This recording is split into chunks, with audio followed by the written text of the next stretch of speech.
किसकी पूजा करें, प्रश्न था। इतने सारे देवी देवता।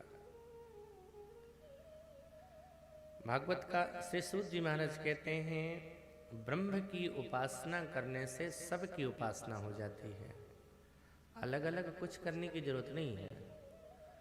कोई वृक्ष हो, हम उसके पत्तों को सींचेंगे, पुष्पों को सींचेंगे, फल को सींचेंगे, डालियों को सींचेंगे, तो वृक्ष पुष्ट नहीं होगा, न पुष्प पुष्ट होंगे न फल पुष्ट होंगे। उसके जड़ में अगर दे देंगे जल तो पूरा वृक्ष भी हो गया। तो ब्रह्म की उपासना से सभी की उपासना हो जाती है। ब्रह्म मूल है और ब्रह्म के अवतार के रूप में राम और कृष्ण की उपासना राम और कृष्ण की उपासना की बात कही गई है। चाहे राम की करो चाहे कृष्ण की करो, अंतर नहीं है इन दोनों में। बस खाली भक्तों ने एक से कहा, ज़्यादा शांत रहते हो सरकार, थोड़े शरारती बनो, थोड़ी चंचलता होनी चाहिए।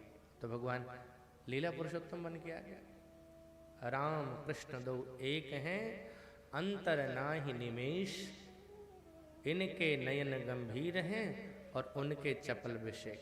बस इतना ही अंतर है और कोई नहीं। कितने अवतार भगवान के? प्रश्न था कितने अवतार। यहां पर भागवत जी में 22 अवतारों की चर्चा की गई है। 2 अवतार बाद में बताया, हंस अवतार और हयग्रीव अवतार।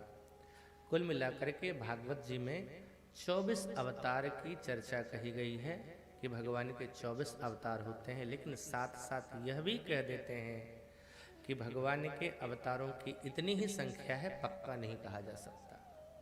एक महात्मा तो यहाँ तक कहते हैं कि अगर कोई साधना करे, कोई व्यक्ति अगर तपश्चर्या साधना करे, उसके अंदर इतनी क्षमता आ जाती है कि रेगिस्तान में कितने रेत का कण है उसको गिन सकता है, सागर में कितनी बूंद जल है उसको भी गिन सकता है। लेकिन भगवान के अवतार कितने हैं उसको कोई नहीं गिन सकता है। इतने अवतार हैं भगवान के। साहब हर शरीर में तो वो है, तो जितना शरीर बन रहा है सब में है वो। तो आप सोचो कितने मनुष्यों की संख्या है, कितनी चींटियों की संख्या है, कितनी मछलियों की संख्या है, कितनी पक्षियों की संख्या है, जलचर थलचर नभचर जो हैं, इनकी संख्या गिन सकते हो? गिनो। इसलिए हरि अनंत, हरि कथा भी अनंत है।